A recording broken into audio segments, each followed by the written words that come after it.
할렐루야. 할렐루야.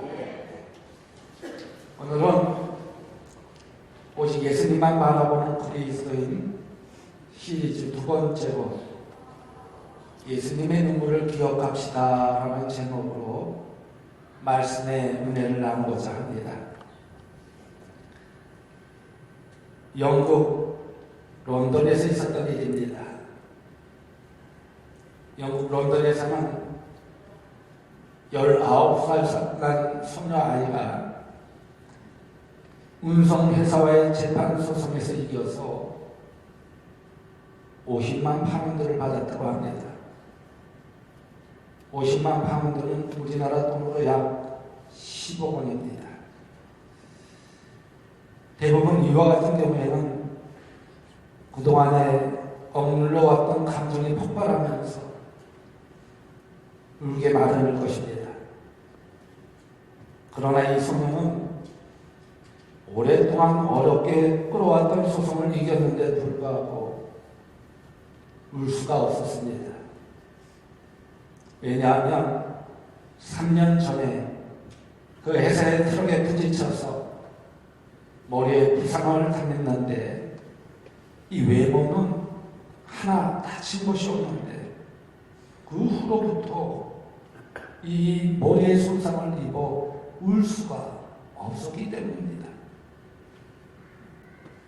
어쩌면 이 소녀의 형편은 메말라가는 이 현대에 살아가고 있는 우리 모든 사람들의 상징이 아니겠는가 하는 생각을 가지게 됩니다.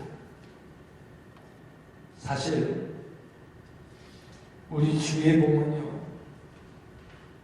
애통하며 가슴 터지게 울 수밖에 없는 일들이 얼마나 많은지 모릅니다. 매일 보는 인터넷 기사에 보면요, 가슴을 메어지게 하는 일들이 너무나도 많습니다. 저 멀리 있는 아프리카의 그 어떤 곳을 생각할 것까지가 없습니다. 바로 내 주위에 불과 몇 집 건너서 슬픔과 통곡의 일들이 많이 쌓여 있습니다. 그런데도 우리는 그런 일이 너무나도 자주 반복되는 사실들이기 때문에 그래서 이 많은 일들에 대해서 무감각해질 정도로 단련을 받아왔다고 할 수 있겠습니다. 한편으로는 도시의 소음 속에서 또한 나의 성공과 부로 나아가기 위한 경쟁들 속에서 매일같이 살아가고 있기 때문에 너무나도 무감각해지고 눈물도 메마른 사람들이 되어가고 있습니다. 그래서 확실히 오늘날 우리가 살고 있는 이 현대의 문화는 우는 것을 별로 반기지 않는 것 같습니다.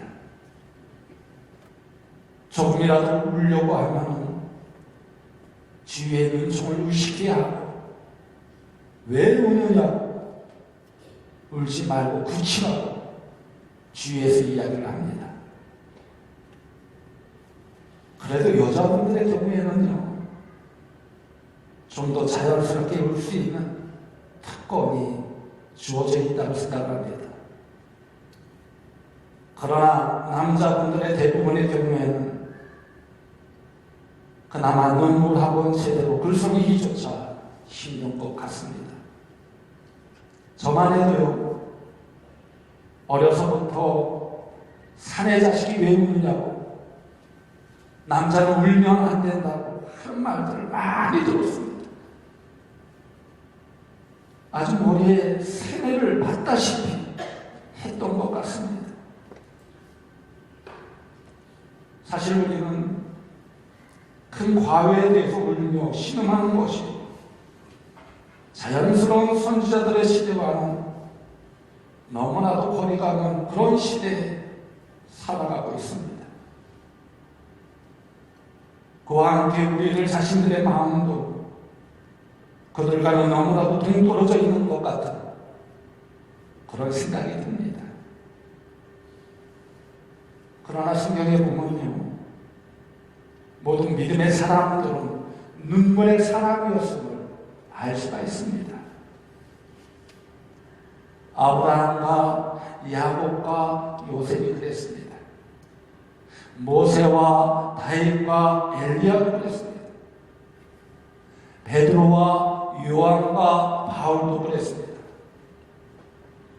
그 밖에 대부분의 인물들이 눈물을 흘리는 울음의 사람들이었습니다.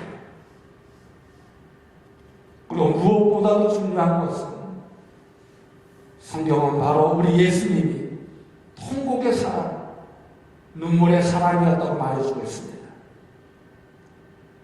오늘 보면 7절 말씀에 우리 예수님의 눈물에 대해서 이렇게 말씀하여 주고 있습니다. 그는 육체에 계실 때에 자기를 죽음에서 능히 구원하신 이에게 심한 통곡과 눈물로 간구와 소원을 올렸고,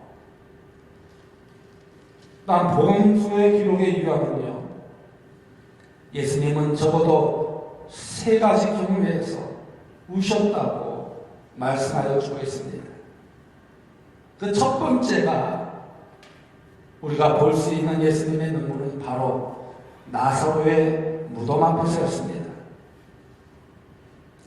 요한복음 11장 말씀에 바로 이때의 일이 기록되어 있습니다. 예수님께서 갈릴리에 계실 때에 친구 나사로가 병에 들었다는 소식을 전해받았습니다. 그러나 예수님께서 나사로가 살고 있는 베다니에 도착했을 때 이미 나사로가 죽은 지 나흘이 지났습니다. 이때 나사로의 부인들인 마르다와 마리아가 각각 따로 예수님께 나와서 좌절된 마음으로 예수님께 이렇게 통곡을 하였습니다. 주께서 여기 계셨더라면 내 오라버니가 죽지 아니하였겠나이다. 주께서 여기 계셨더라면 내 오라버니가 죽지 않았을 텐데 하고 통곡을 하였다는 거예요. 이때 예수님께서 이렇게 질문하셨습니다. 그를 어디에 두었느냐? 그를 어디에 두었느냐? 그러자 그들은 와서 보옵소서라고 하면서 예수님을 무덤으로 안내했습니다. 그리고 그 다음 아주 장엄한 말씀을 보게 됩니다. 예수님께서 눈물을 흘리시더라. 그 무덤 앞에서 예수님께서 눈물을 흘리실 것입니다. 우리는요, 이 예수님의 눈물을 한번 깊이 생각해 보아야 할 것입니다. 그러면 이 예수님의 눈물은 과연 어떤 눈물이었을까요? 적어도 예수님의 이 눈물은 자기 자신의 슬픔 때문에 흘린 것이 아니었습니다. 요한복음은요, 분명하게 기록해 주고 있습니다. 나사로가 병이 들었다고 하는 그 소식을 전해 들었을 때에 예수님께서는 이틀이나 더 그곳에 그대로 머물러 계시면서 지체하셨다고 하였습니다. 그럼 왜 이틀이나 예수님은 더 지체했을까요? 소식을 들었을 때 바로 와서 나사로의 병을 고쳐주면 되는데 왜 예수님은 이틀이나 더 지체했느냐는 것입니다. 우리가 성경 전후를 살펴보면요, 아무리 살펴보아도 예수님께서 나사로가 병 들었다는 소식을 전해 듣고도 곧바로 달려가지 않았던 그 이유에 대해서 전혀 알 수가 없습니다. 예수님이 무슨 집회를 하고 계셨던 것도 아니고 누구하고 중요한 약속을 하고 있었던 것도 아니었습니다. 성경에는 그런 내용들이나 다른 어떤 사건들이나 이유가 될 만한 것들이 아무것도 나타나 있지 않습니다. 바로 이와 같은 사실을 놓고 요한복음 11장 말씀 전체를 천천히 살펴보면 예수님께서 곧바로 움직이지 아니하시고 이틀이나 더 지체하고 계셨던 이유는 오직 한 가지 이유밖에 없습니다. 그것은 바로 나사로가 죽기를 기다리고 있었던 것입니다. 그리고 죽은 지 나흘이나 지나서 무덤 속에 묻혀있던 자를, 그래서 모든 사람들이 힘겨나하는 외인마저도 포기해버리고 마는 그 다음에 다시 살리시기 위한 것이었다는 것입니다. 그래서 나사로가 병 들었다는 소식을 들은 처음부터 예수님께서는 이 병의 최종 결과가 죽음이 아니라 하나님의 영광이 될 것이라고 제자들에게 말씀하여 주셨던 것입니다. 그런데 여러분, 한번 생각해 보십시오.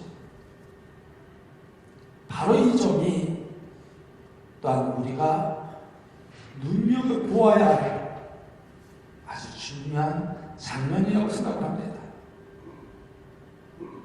예수님께서는 당신 자신이 죽은 후에는 죽은 나사로를 다시 살리실 이적을 행하려고 하고 계시면서 또한 지금 죽어있는 나사로가 죽은 후에는 다시 살아나서 무덤에서 걸어 나오게 될 것을 알고 계셨습니다. 예수님은 모든 것을 다 알고 계셨다는 것입니다. 그럼에도 불구하고 예수님께서는 진정한 슬픔으로 가득 차 있었고 예수님의 눈에서는 눈물이 흘러내렸다고 하였습니다. 그리고 하나님의 능력의 음성으로 나사로야 나오너라, 나사로야 나오너라, 이렇게 나사로를 불러내셨고 나사로가 살아나서 무덤 밖으로 나오는 그때까지도 예수님의 얼굴은 그 눈물로 얼룩져 있었다는 것입니다. 그렇다면 여러분, 예수님의 눈물은 어떠한 눈물일까요? 예수님은 미리 다 알고 계셨어요. 나사로가 그 무덤에서 나올 것을 다 알고 계셨어요. 그럼에도 불구하고 예수님은 눈물을 흘리셨다는 것입니다. 그 눈물이 어떤 눈물이겠냐는 것입니다. 예수님의 그 눈물을 보고 주위 사람들이 이렇게 말씀하였습니다. 보라, 그를 어떻게 사랑하였는가. 이것이 바로 사랑의 눈물이라는 것입니다. 그러기에 여러분, 슬플 때 우는 것은 예수님을 닮는 것입니다. 우는 사람, 억지로 울지 못하게 하지 마십시오. 마음으로 또 내버려둔 것도 송복하대요. 더욱이 슬픈 자와 함께 그와 사랑을 나누기 때문에 눈물을 흘리는 것은 바로 우리 예수님의 눈물이라는 것입니다. 그렇다면 우리 그리스도인은 어떤 사람들입니까? 바로 오직 예수님을 바라보며 예수님만을 믿는 사람들입니다. 그의 말씀을 믿고 순종하며 그가 가신 길을 따라가는 사람들입니다. 따라서 우리 예수님이 흘리신 이와 같은 눈물을 우리 그리스도인들은 항상 기억해야 된다는 것입니다. 우리 예수님은 이렇게 말씀하셨습니다. 애통하는 자들과 함께 애통하고 우는 자들과 함께 울라. 애통하는 자들과 함께 애통하고 우는 자들과 함께 울라. 내가 어떤 사람을 진정으로 사랑한다면 내가 그를 사랑하게 그의 슬픔은 고액 나의 슬픔이 될 것입니다. 내가 그를 사랑하게 그의 아픔은 곧 나의 아픔이 된다는 것입니다. 우는 자에게 있어서 같이 울어주는 것보다 더 큰 사랑과 위로가 어디 있겠습니까? 그래서 예수님께서는 애통하는 자들과 함께 애통하고 우는 자들과 함께 울라고 말씀하셨던 것입니다.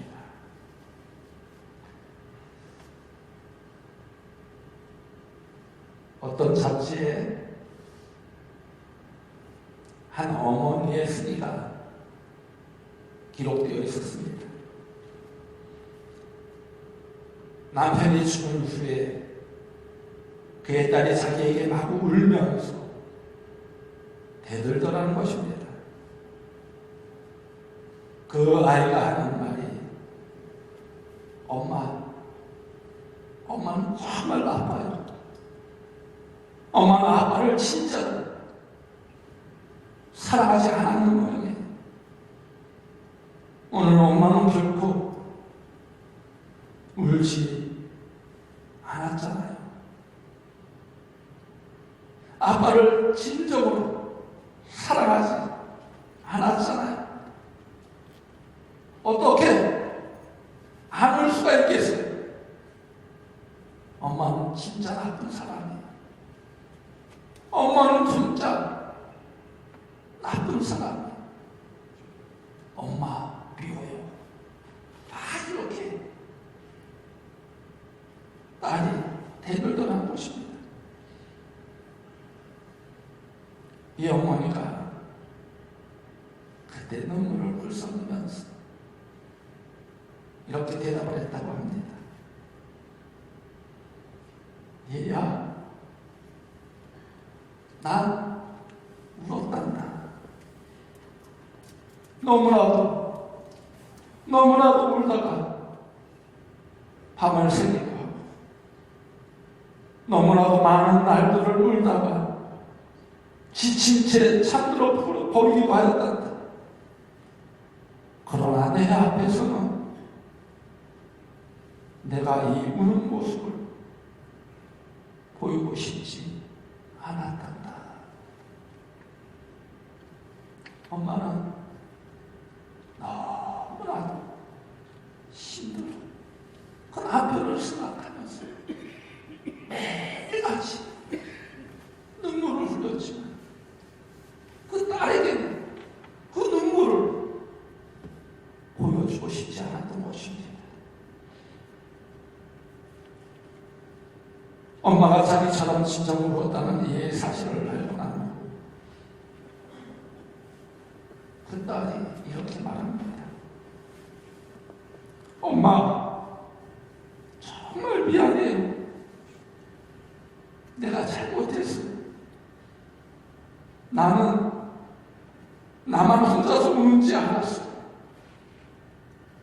그렇지만 엄마, 이제부터는 저하고 같이 혼자서 울지 말고 저하고 같이 그렇게 하실 거죠. 이렇게 말하는 거예요.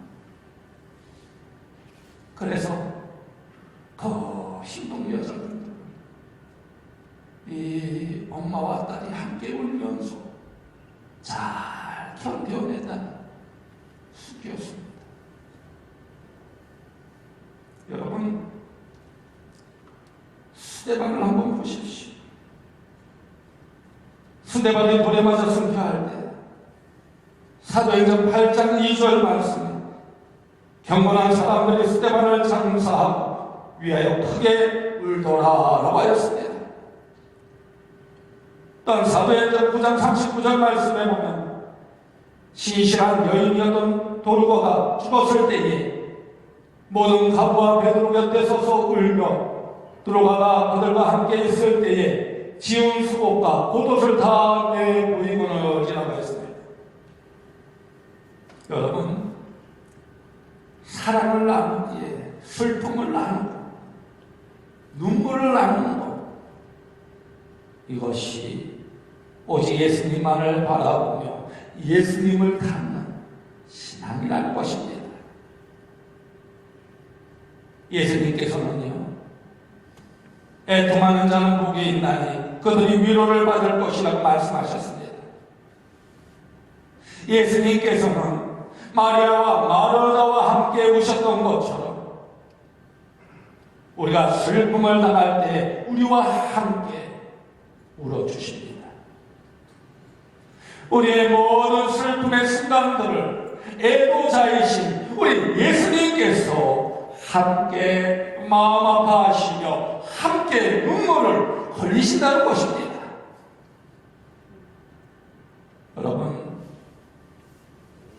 우리 예수님은요, 이와 같으신 분이세요. 이와 같이 눈물이 많으신 분이십니다. 혹 여러분에게 무슨 슬픔이 있습니까? 눈물이 있습니까? 가슴 아픈 일이 있습니까? 이 시간 조용히 여러분과 함께 울어주시는 예수님을 바라보시기 바랍니다. 그리고 위로받으시길 간절히 소망합니다. 그리고 우리도 그리스도인으로서 예수님과 같은 이런 눈물을 흘릴 수 있기를 간절히 소망합니다. 사랑을 나누는 눈물, 우는 자들과 함께 우는 그 눈물을 우리 또한 흘려야 된다는 것입니다.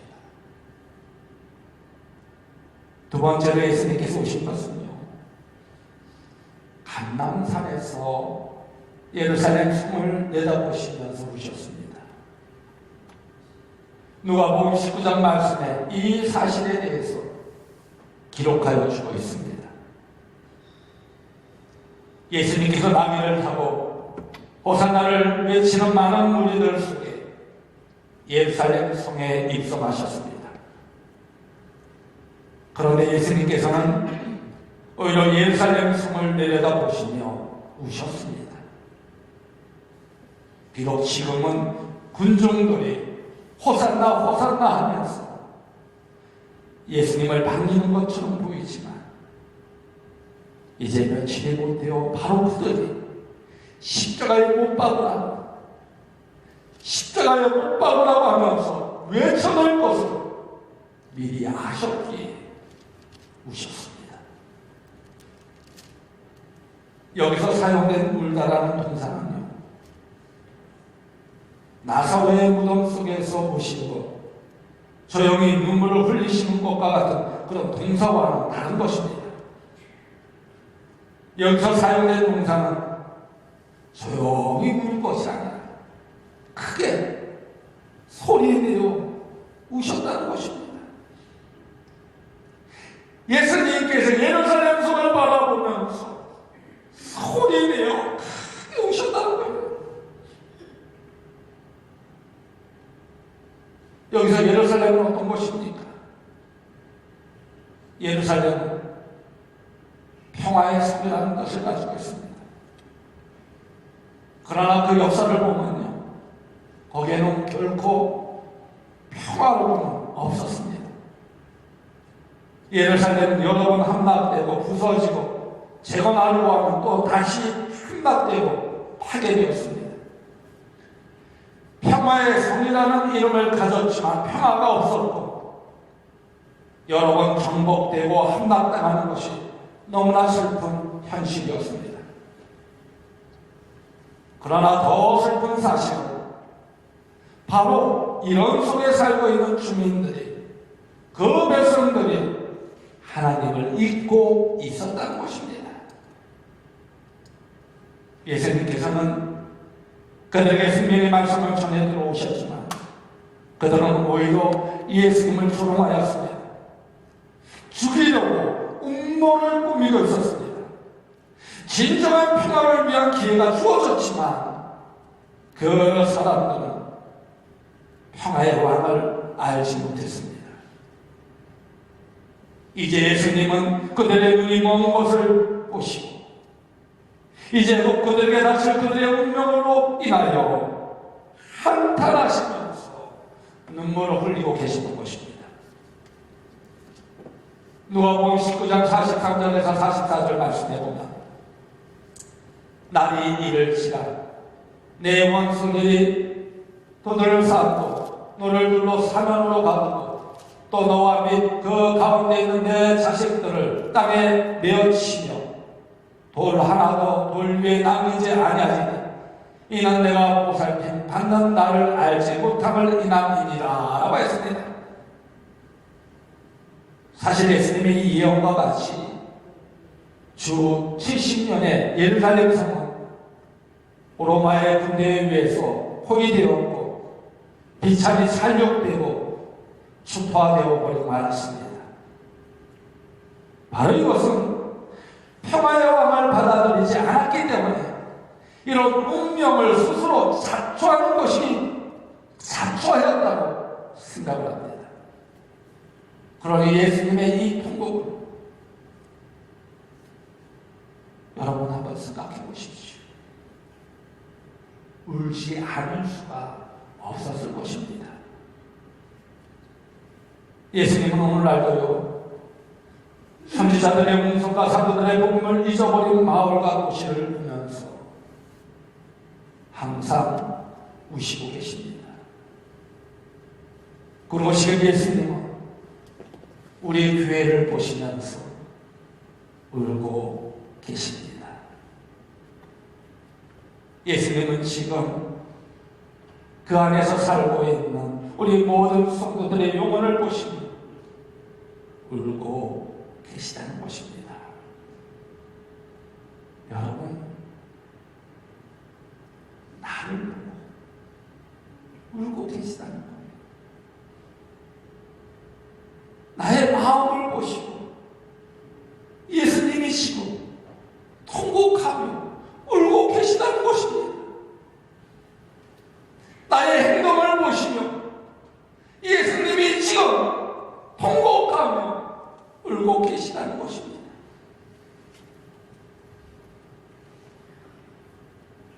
그리고 최후의 날에 존경받을 자와 멸망받을 자, 그 모든 사람들을 우리 주님이 다 아시기에 울고 계시다는 것입니다. 그래서 예수님은 정말 안타까운 마음으로 지금도 울고 계시다는 것입니다. 그리고 그 속에 있는 우리를 보시면서 울면서 이렇게 말씀하실 것입니다. 너 그러면 정말 죽는다, 패망한다, 절망뿐이다. 그러니 내게로 와라, 내게로 와라, 내게로 와라, 이렇게 말씀하실 것입니다. 여러분, 우리는 예수님의 이 임무를 닮아야만 합니다. 우리들이 얼마만큼 안타까운 마음으로 예수님께서 우신 이런 울음을 울어보았습니까? 여러분은 예수님 밖에 있는 자들에게 그들이 지금 이 순간에도 임 밖에 있는 영원한 심판을 향해 치닫고 있다는 것을 분명하게 말해준 적이 있습니까? 그들이 멸망당할 것으로 인해 애통해 보신 적이 있느냐는 것입니다. 내 형제 중에, 내 친척 중에, 내 친구 중에, 내 아내와 남편이, 내 자녀들이 이대로 그냥 가면 영원히 멸망당한다는 것을 여러분 알고 있지 않습니까? 그런데 왜 울고 있지 않느냐는 것입니다. 얼마만큼 주님이 흘리신 그 눈물을 여러분 흘리셨다는 것입니다. 그런데 중요한 것은요, 예루살렘을 향한 예수님의 눈물은 헛되이 흐르지 않았다는 것입니다. 그 흘리신 눈물로 인하여 사도행전 4장 말씀을 보면 한 번에 5,000명이 넘는 무리들이 주님께 나아왔습니다. 그들의 눈이 뜨여지게 된다는 것입니다. 그들의 눈이 진리로 빛나게 되었다는 것입니다. 그들의 눈이 눈물로 얼룩졌다는 것입니다. 그러기에 우리가 흘리는 눈물도 결코 헛되지 않다라는 것입니다. 내가 기도하며 흘리는 이 눈물로 인하여 우리 가족이, 우리 교회가, 이 사회가 반드시 진리의 눈으로 바뀌게 된다는 것입니다. 그래서 시편 126편 5절에서 6절 말씀을 보면요, 눈물을 흘리며 씨를 뿌리는 자는 기쁨으로 거두리로다. 울며 씨를 뿌리로 나아가는 자는 반드시 기쁨으로 그 복식단을 가지고 돌아오리로다 라고 했습니다. 여러분, 우리 가운데 이와 같은 예수님의 눈물을 늘 흘리면서 기도하고 계신 분은 없습니까? 이와 같은 눈물로 인해서 이미 하나님께 응답받은 분들도 아마 많을 것입니다. 그러기에 지금 흘리시는 그 눈물에도 반드시 하나님의 응답이, 하나님의 능력이, 하나님의 역사가 있게 될 것입니다. 마지막 세 번째로 예수님께서 오신 것은요, 잡히시기 전 마지막 날 겟세마네 동산에서 기도하시면서 울었습니다. 제자들과 조금 떨어진 곳에서 이제 예수님께서는 십자가를 앞에 두고 최후의 기도를 하고 계십니다. 조금 후면 예수님은 체포당할 것이고 채찍질과 조롱과 멸시가 있을 것이고 죽음의 십자가 시련이 있게 될 것입니다. 누가복음은 바로 이때 예수님께서 흘리시는 땀이 땅에 떨어지는 핏방울 같이 되었다고 기록하여 주고 있습니다. 오늘 우리가 다시 읽은 히브리서 본문 말씀도 이때 장면에 대해서 예수님께서는 통곡과 눈물로써 기도하셨다고 말씀하여 주고 있습니다. 여러분, 예수님의 이 통곡, 이 눈물, 우리가 한번 깊이 생각해 보십시오. 예수님께서 왜 우셨을까요? 무엇 때문에 우셨을까요? 무엇이, 누가 예수님을 이렇게 울게 만드셨을까요? 바로 나의 죄 때문이라는 것입니다. 바로 나의 죄 때문이라는 것입니다.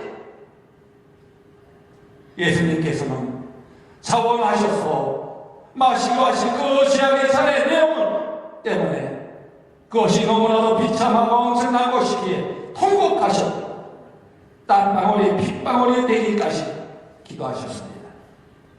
죄를 알지도 못하시는 분이 우리가 그 죄로 인해 죽지 않게 하시기 위해서 하나님의 진노를 대신 당하시려고 우리의 죄를 대신 지시고 대속물이 되려고 하시는 것입니다. 여러분, 오늘날 우리는 죄의 문제에 대해서 너무나도 가볍게 생각들을 하는 모습을 볼 수 있습니다. 내가 무슨 죄를 그리도 크게 지었느냐, 무엇을 해결하고 싶느냐 이야기들을 많이 합니다. 또는 죄를 아주 막연한 그 어떤 것이냐 여기기도 합니다.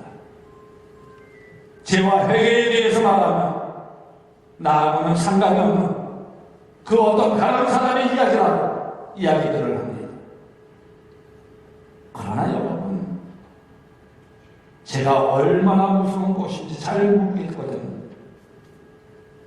예수님의 십자가를 한번 생각해 보시기 바랍니다. 겟세마네 동산에서 무릎 꿇고 우시며 기도하신 그 예수님의 모습을 한번 그려보시기 바랍니다. 우리를 위해 빗방울처럼 떨어지는 땀을 흘리시며 기도하시는 예수님을 한번 생각해 보시기 바랍니다. 그리고 그 예수님을 여러분 마음속에 한번 그려보시기 바랍니다. 우리는 예수님의 고난에 대해서 너무나 막연하게만 생각하는 경향이 있습니다. 그러나 예수님이 받으신 고난을 실제로 일어났을 그 모습 그대로 한번 그려보시기 바랍니다. 여러분, 정말 얼마나 끔찍한 장면이었겠습니까? 꿈에 어떤 사람이 예수님께서 매 맞는 것을 보았습니다. 채찍을 휘두를 때마다 그 채찍 끝에 매달린 뼈 조각이, 그 뼈 조각이 주님의 등을 찢고 피를 흘리게 만들었습니다. 그래서 참을 수가 없어서 앞으로 뛰쳐나가면서 제발 그만 멈춰주세요. 제발 그만 멈춰주세요. 이렇게 소리를 쳤다고 합니다. 그런데요, 매질하던 자가 고개를 돌려서 자기를 바라보는데 그 얼굴이 바로 자기 자신이더라는 것입니다. 예수님을 채찍했던 자들이 바로 자기 자신이더라는 것입니다. 여러분, 예수님께서 왜 그토록 심히 우셨을까요? 누구 때문에 우셨을까요? 무엇이 그토록 울게 만들고 있었을까요? 바로 내가 무심코 내뱉은 불순한 말, 나쁜 생각, 시기, 중어, 내 자존심, 섬길 줄 모르는 마음, 남의 마음을 아프게 하는 것, 여러 가지들, 이 모든 것이 예수님으로 하여금 그토록 눈물을 흘리게 만드셨다는 것입니다. 예수님을 의식게 한 것이 바로 나의 지약임을 깨닫게 될 때 분명히 우리는 그 죄에서 승리하게 될 것입니다. 그러기에 우리는 결단코 죄를 가볍게 다루어서는 안 된다는 것입니다. 내 자신의 결정으로 인하여 우리 눈물을 흘리며 또 다른 사람의 죄악도 마찬가지로 슬퍼하여야 한다는 것입니다. 여러분, 우리 모두는 그리스도인입니다. 예수님을 바라보며 예수님을 믿는 자들입니다. 예수님을 닮기 원하는 자들이 아닙니까? 여러분, 우리 모두 예수님처럼 삽시다. 무엇보다도 예수님이 흘리셨던 그 눈물을 우리 모두 기억하며 함께 흘리십시다. 슬픔을 당한 자들과 사랑을 함께 나누는 눈물, 복음을 전하기 위해 구원받아야 할 자를 위한 눈물, 그리고 죄의 실체를 깨달아 죄를 회개하며 승리하기 위한 눈물, 이 눈물을 우리 모두 흘려야 하겠습니다. 여러분은 지금도 예수님만 홀로 울게 만들고 있지는 않습니까? 예수님을 울게 하는 자가 아니라 예수님과 함께 우는 자가 되어지기를 간절히 소망합니다. 그리고 이제는 예수님을 대신해서 눈물을 흘리는 자녀가 되어지기를 간절히 소망합니다. 바로 여러분이, 바로 당신이 그 사람이 되어지길 간절히 소망합니다. 바로 이 점이 우리 마음속에 깊이 새겨지기를 간절히 소망합니다. 그리고 이제 나를 위해 눈물을 흘리시며 애통해 하시는 그 예수님의 눈물을 생각하며 우리 모두 겸손한 마음으로 하나님이 주신 그 사명을 잘 감당합시다. 그 눈물로 인하여 하나님께 더 크게 쓰임받는 우리 성도님들 되어지기를 주님의 이름으로 간곡히 축원드립니다. 다 같이 기도하겠습니다. 우리를 위해 언제나 변함없는 사랑과 함께 해주시는 하나님, 오늘 말씀을 통하여 그 크신 하나님의 사랑으로 우리를 위로하시며 눈물을 닦아주심을 하나님께 찬양하며 영광을 올려드립니다.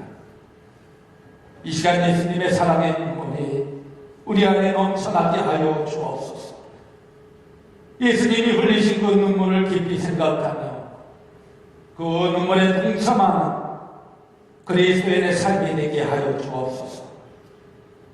그래서 예수님의 눈물이 헛되지 않음을 깨닫고 우리도 함께 가정을 위해서, 교회를 위해서, 이웃을 위해서, 나라를 위해서 눈물을 흘리며 씨를 뿌리며 기쁨의 단을 거두는 인생들이 되게 하여 주옵소서.